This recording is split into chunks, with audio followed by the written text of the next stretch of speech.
Você confiaria a segurança do seu país a tropas que só lutam por dinheiro?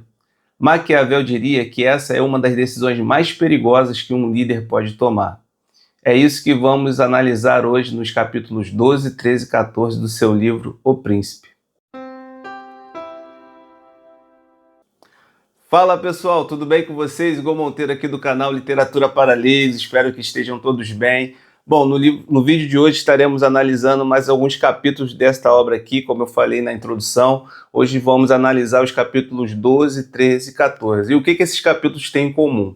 Mais uma vez, Maquiavel vai analisar a manutenção do poder. Só que, nessa vez, nesses vídeos, ele vai focar na importância da força bélica, da força militar, ou seja, da importância do líder ou de uma nação ter armas, né? O foco principal desses 3 capítulos é isso, é sobre a capacidade que o governante tem de não apenas ter armas, mas ter as melhores armas. No capítulo 12, cujo título é Os vários tipos de exército e as milícias mercenárias, ele vai focar sobre os vários tipos de exércitos que existem e principalmente nas forças mercenárias. E qual o problema de um governante contar com as forças mercenárias? É porque o governante ele nunca vai poder confiar totalmente nos mercenários, porque os mercenários eles lutam por dinheiro. Os mercenários eles não querem necessariamente lutar pelos interesses daquela nação, daquele principado. Eles são movidos por interesse. Então, enquanto os objetivos deles estão sendo alcançados, eles vão te apoiar.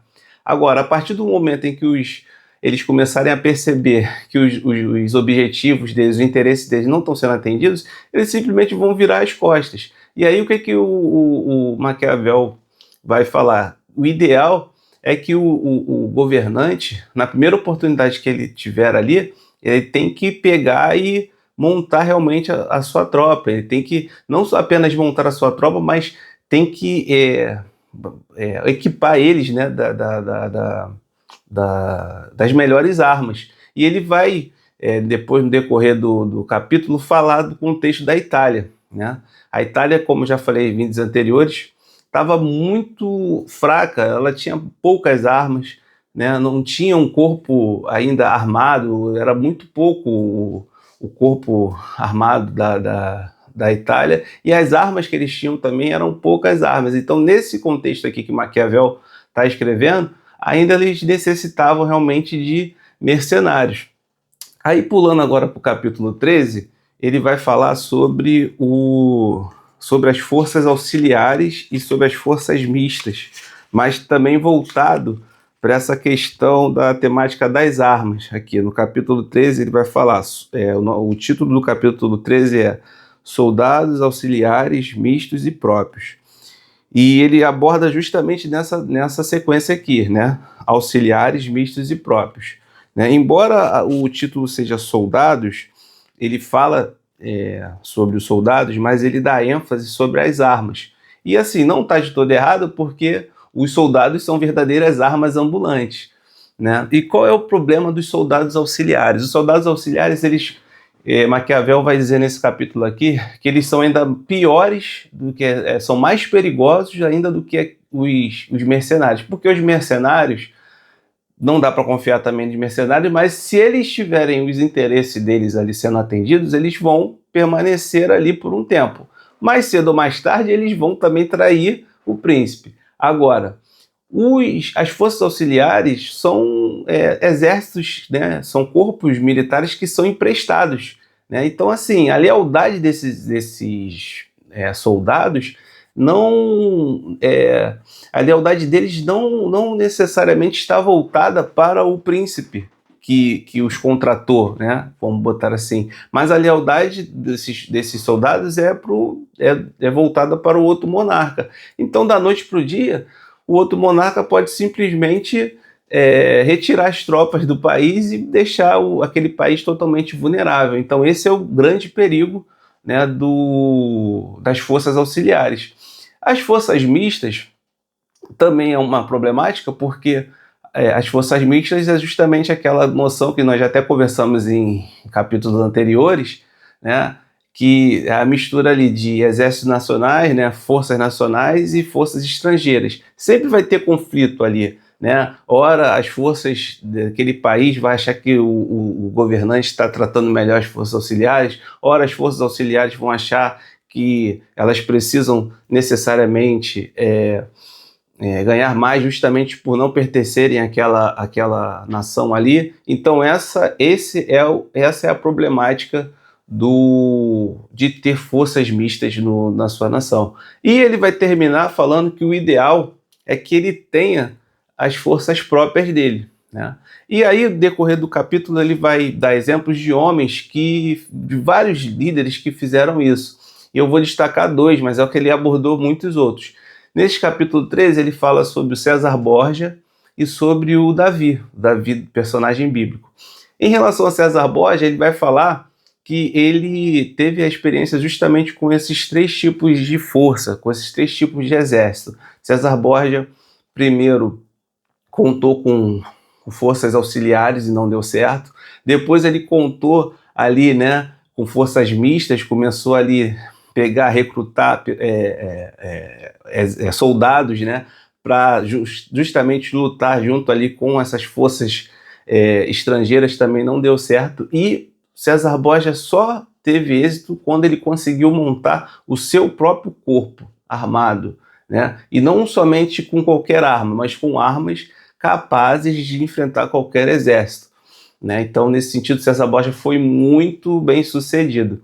E o personagem de Davi, né, o personagem bíblico, Maquiavel cita aqui no capítulo 13, a história de Davi e Golias é uma história bastante conhecida, né? Só que ele destacou na questão das armas, né? Porque quando Davi se apresenta ali para o rei Saul para enfrentar o gigante Golias, Saul ofereceu armas para ele, ofereceu armaduras, e Davi ele recusou aquelas armas, né? Porque ele preferiu lutar com as armas que ele dominava, né? Ele preferiu usar a funda, ele decidiu usar a faca que ele tinha, né? Então o Maquiavel ele pega esse contexto bíblico para dizer que, para reforçar essa ideia que o grande líder, o grande governante, ele tem que usar as suas próprias forças, ele tem que usar aquilo que ele domina,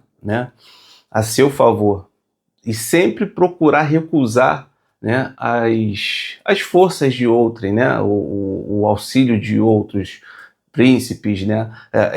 Ele pode até num primeiro momento aceitar, mas ele tem que o tempo todo procurar ali se ver livre, né, de qualquer dependência externa, né, de qualquer dependência de favores, né, externos. E o capítulo 14, ele termina justamente falando sobre a importância, vou até ler aqui o título do capítulo 14, para ficar mais claro, como o príncipe procederia com o exército, né? Então essa ideia aqui é justamente essa. Ele, nos 2 capítulos anteriores, ele fala primeiro da negação, né, sobre rejeitar, se possível, os mercenários. Depois também, se possível, rejeitar as tropas auxiliares e montar o seu próprio exército. E agora, no capítulo 14, ele vai falar sobre como o príncipe deve proceder quando tem o seu próprio exército. E aí, ele vai falar que o príncipe, ele que tem que ser o grande líder militar, né? Maquiavel vai defender aquela ideia, né, que a gente vê muito nos filmes, né, que o príncipe, o monarca, ele vai a campo, ele que lidera as batalhas.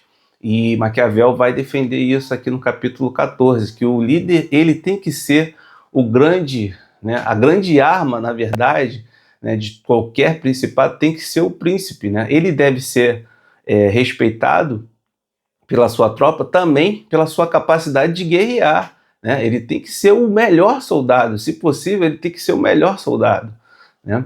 E ele vai dizer também aqui nesse capítulo que ele tem que se preparar o tempo todo, ele tem que estudar, ele tem que conhecer o território, ele tem que conhecer as estratégias militares, como que ataque, por exemplo, como que ele deve proceder num ataque noturno, como que ele deve proceder num ataque diurno, como ele deve proceder em territórios que têm águas, mares, né, lagoas, enfim, ele vai dar uma... é um texto, nesse capítulo também, é um capítulo bem interessante, ele dá vários exemplos, né, de como que o príncipe tem que se comportar, e é praticamente isso, ele vai falar que assim, ele tem que estar preparado, tanto teoricamente quanto na prática.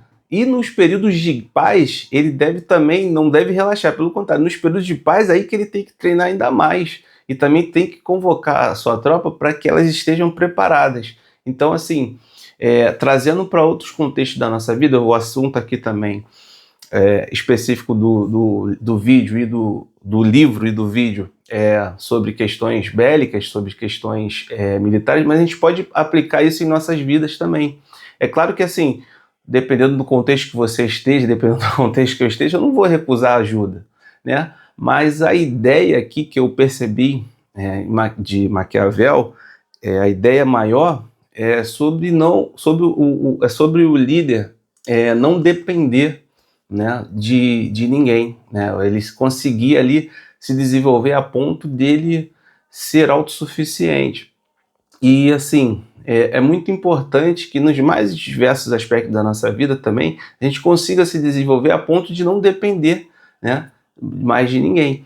E pegando um pouco dessa questão que ele falou de Davi, de ter rejeitado, né, as armas que o Saul ofereceu para ele, né, e preferiu utilizar as armas que ele tinha, as armas que ele dominava, ao seu próprio favor, trazendo para outros aspectos, para outras áreas da nossa vida, eu acho que isso a gente também tem que fazer, né? Você se conhece, eu me conheço, né? Então invista naquilo que você sabe fazer, né? Eu acho que esse é um caminho bom que a gente deve seguir, né? Já que, né, poxa, se eu sou bom numa determinada área, por que eu não vou investir nisso, né? E aí, fazendo isso, você provavelmente vai contar cada vez menos, né? Vai depender cada vez menos, né, de outras pessoas, né? Eu não sei se você que está assistindo esse vídeo já leu esse livro, mas se você já leu, comente aqui nos comentários o que você achou, se você também teve essa percepção ao ler, né, esse livro, esses capítulos aqui, né, se você concorda com essa visão, né, de investir naquilo que a gente domina mais. Ok, pessoal? Eu desejo um abraço a todos.